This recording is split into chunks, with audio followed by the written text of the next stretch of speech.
did not take part in the dedication this morning. That is because Terrell, the father, had surgery this past week, and he is still on some pretty heavy-duty pain medication, and he decided he might be a little too loopy to be here and be a part of the dedication this morning.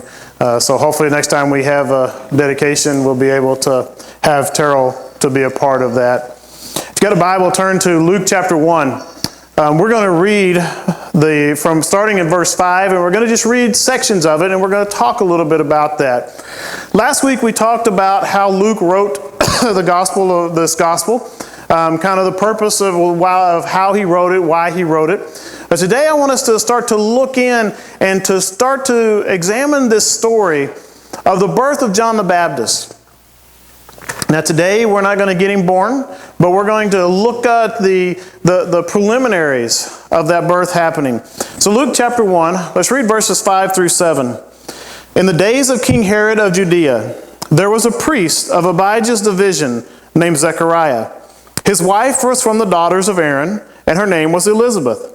Both were righteous in God's sight, living without blame according to all the commandments and requirements of the Lord. But they had no children, because Elizabeth could not conceive, and both of them were well along in years. Luke sets the historical stage for all that is to follow by mentioning the name of Herod. Now, everybody who lived in this area, and really kind of all throughout the known world at that time, they would have known who Herod was, and they would have been able to put that into a specific time period. And by doing this, we are able to look back and we are able to recognize that this happens before at least 4 BC. Now, if you grew up in our country, and the way that we have used our dating system, we have always been BC and AD. That is Anno Domini, it's the year of our Lord. The AD, 0 AD, was supposed to be when Jesus was born. It would be, except for the fact that the guy that developed our calendar got a few days off. He got a few years off, and so Jesus wasn't actually born probably in 0 AD. He was most likely born somewhere between 4 and 6 BC. But we know the time period. Luke sets it and says, these events happened at a specific time in history. We might go, so who cares? There are myths of deities and of supernatural events that so often they are not placed into a specific time period. How do fairy tales start? Once upon a time.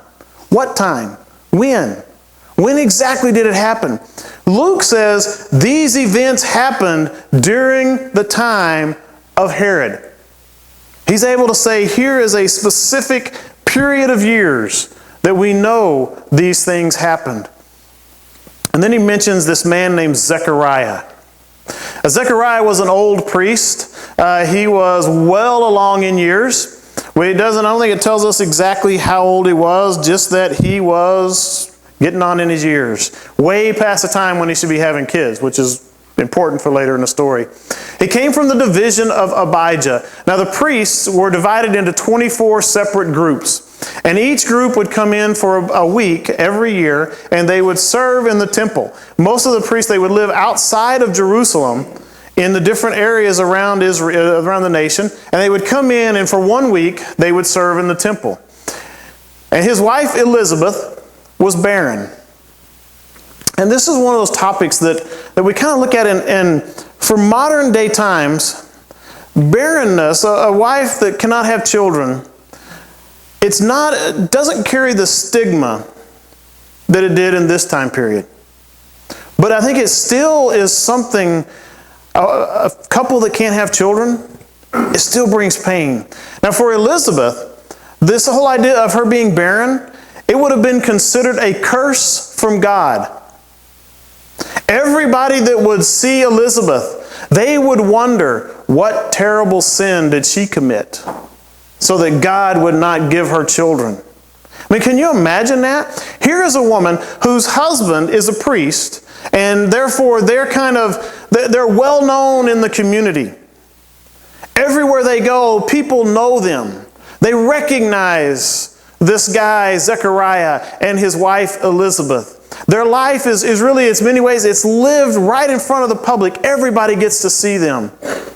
And for a woman in this time period, their greatest calling, the highest purpose that they could ever live for, was to be a mother, was to bear children.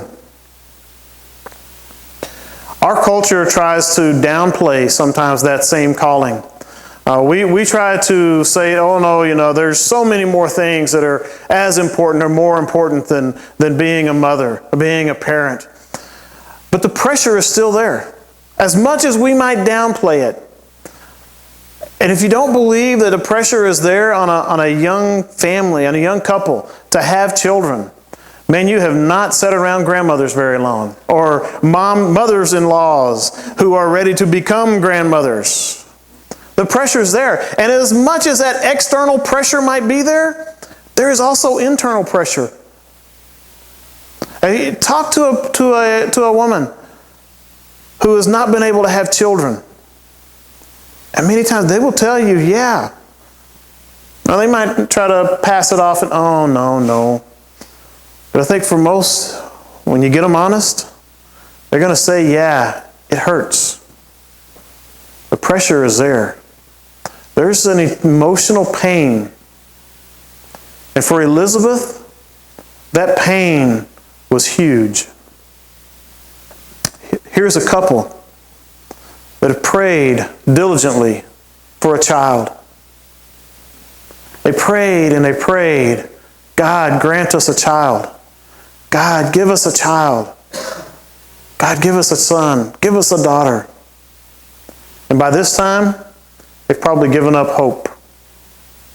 Matter of fact, as we're going to read in a minute, we know they gave up hope. And for this couple, life had become a failure. You see, their greatest hope, their greatest desire in life was to have a son, to have a daughter. And God didn't grant that prayer.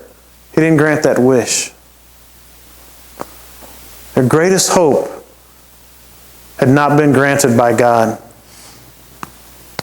Today we celebrated the birth of some precious children.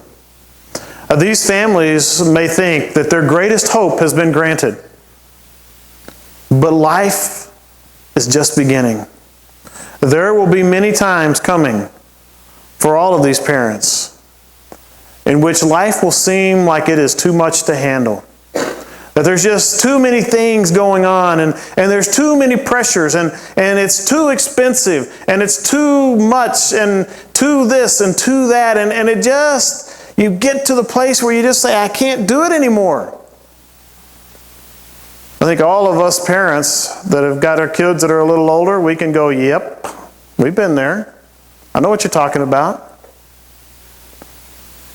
When those times come, when it gets too big, how do we keep moving forward? Let's look at verse 8 in Luke 1. When his division, that's Zechariah, was on duty, and he was serving as priest before God, it happened that he was chosen by lot, according to the custom of the priesthood, to enter the sanctuary of the Lord and burn incense. At the hour of incense, the whole assembly of the people was praying outside. Now put yourselves in the shoes of Zechariah. Again, here he is. He's a priest. He is a leader in the nation. He holds one of the most influential positions in all of Israel. People know him. His life is lived in the public sphere. And I am sure that Zechariah knew that people whispered behind his back that maybe something was wrong with his wife Elizabeth. And now for the people that would be whispering that something was wrong with Elizabeth, they weren't thinking something was physically wrong with Elizabeth. They weren't thinking that maybe there was a physical problem that kept her from becoming pregnant and having children. What the people would think is there's something religiously wrong. There is some scandalous secret that God is punishing her for. And Zechariah lives this day in and day out. But Zechariah also is presumed to be guilty, if by nothing else, by association. Here is a priest, a holy man of God, whose wife cannot have children.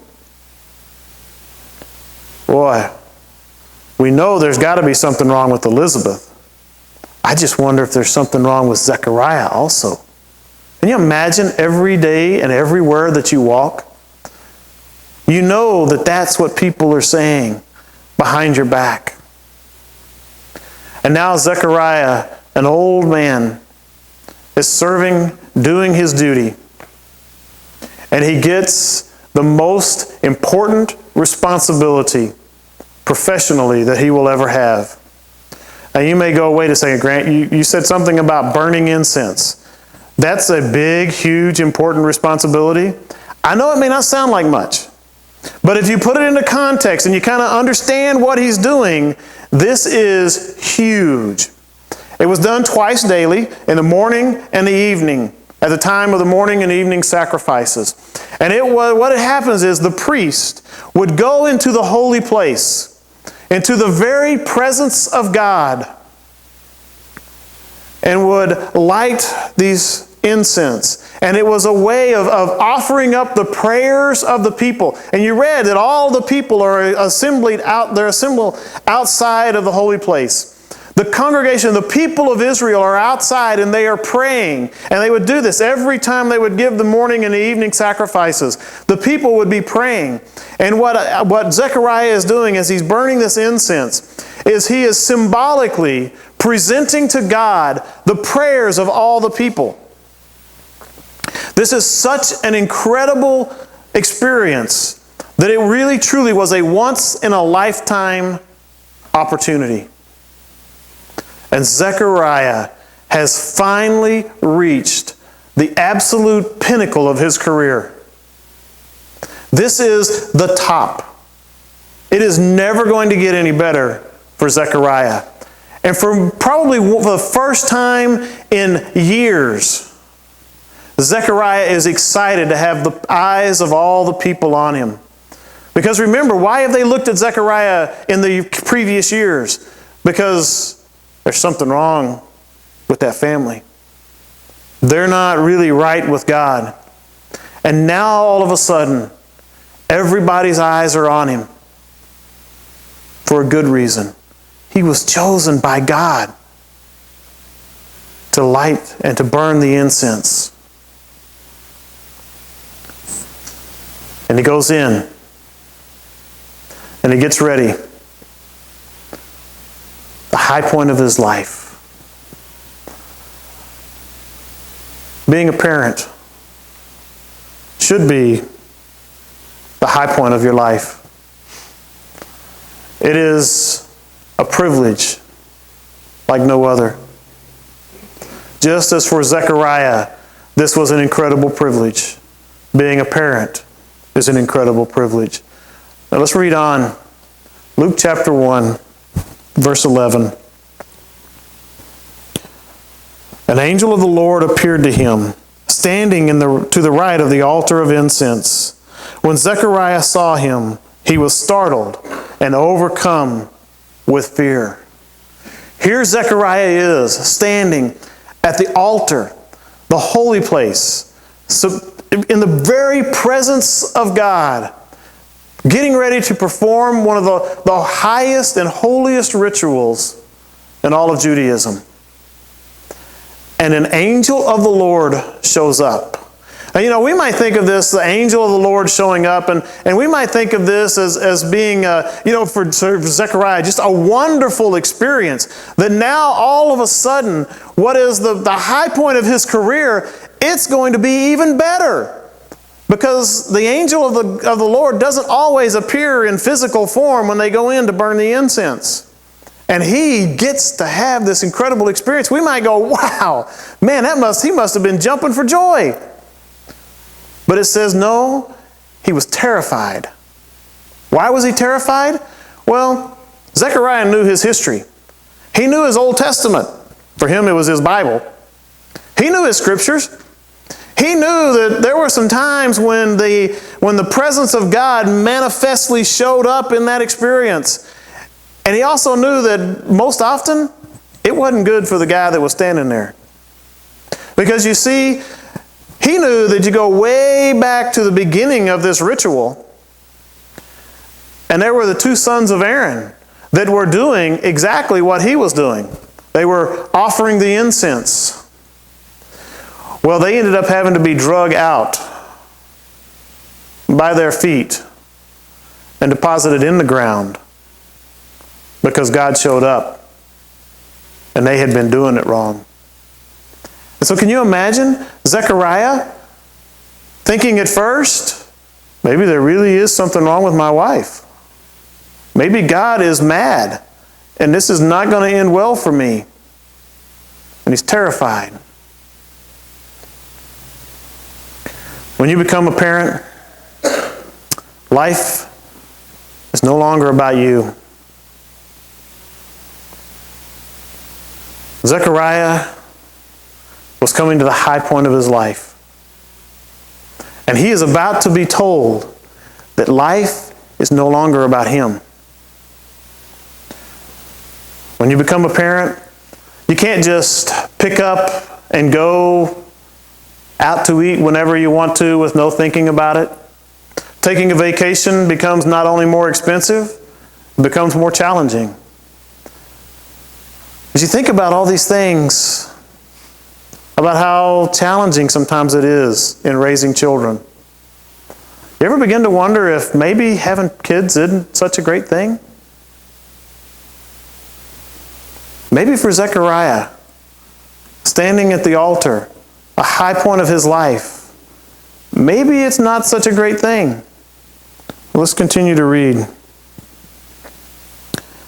But the angel said to him, "Do not be afraid, Zechariah, because your prayer has been heard. Your wife Elizabeth will bear you a son, and you will name him John. There will be joy and delight for you, and many will rejoice at his birth.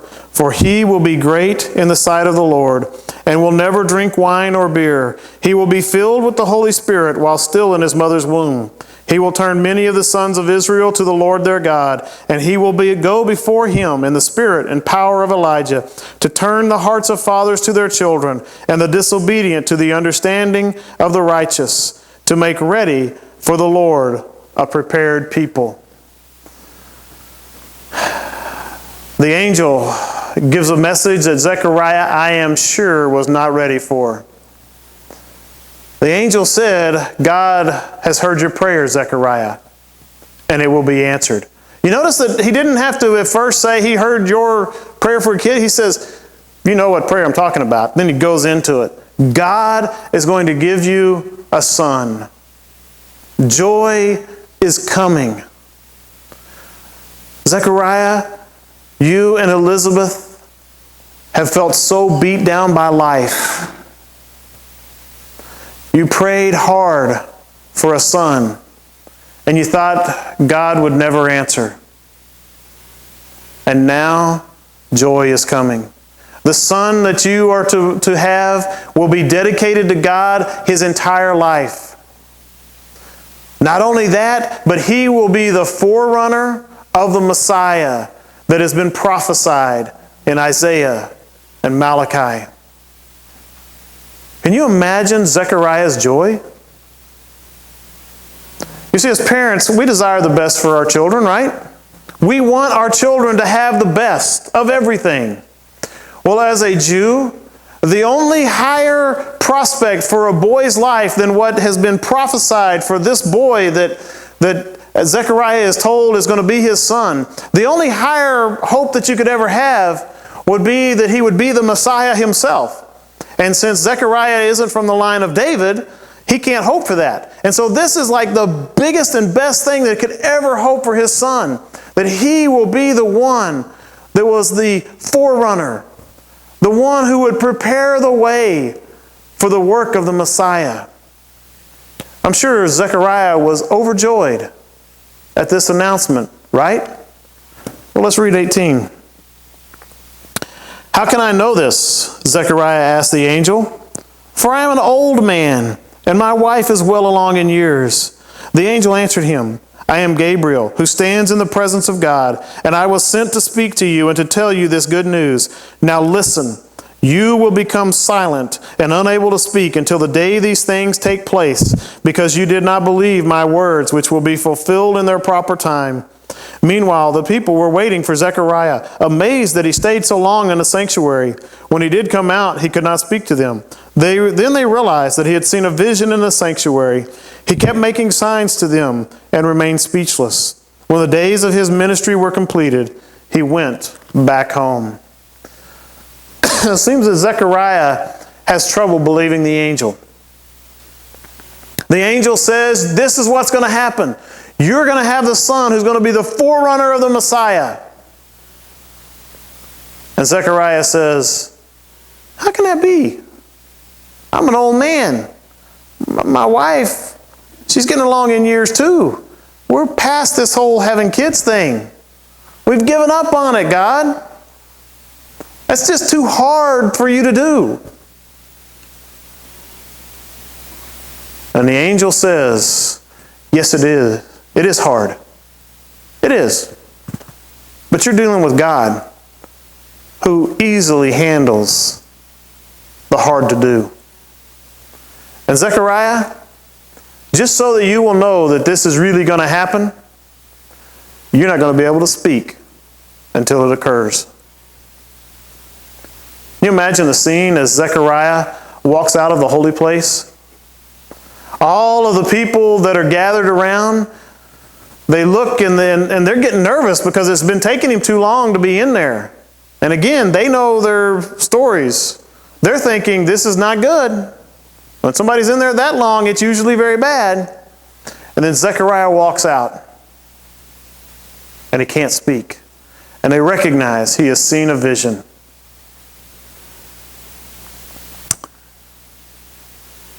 Zechariah doubted God. And he suffered for it. My challenge to all of us is don't doubt what God can accomplish. You see, because the God we serve, He specializes in the hard things of life. Remember, this is the God who created everything out of nothing. That's harder than making a baby. We have a God who specializes in the hard to do. Next week we're going to talk about the fact that we have a God who specializes in the impossible. But let's not even worry about the impossible today. Let's just understand the fact that we have a God who specializes in the hard to do. The very end of this passage says, after these days, his wife Elizabeth conceived and kept herself in seclusion for 5 months. She said, the Lord has done this for me. He has looked with favor in these days to take away my disgrace from among people. Zechariah returns home. Can you imagine that homecoming? He comes back in and can't even say to Elizabeth, you're going to have a baby.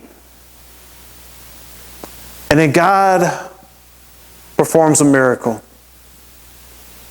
And she becomes pregnant.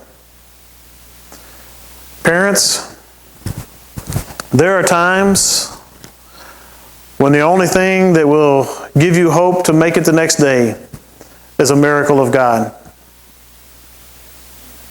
There are times when all hope seems to fail. All hope flees.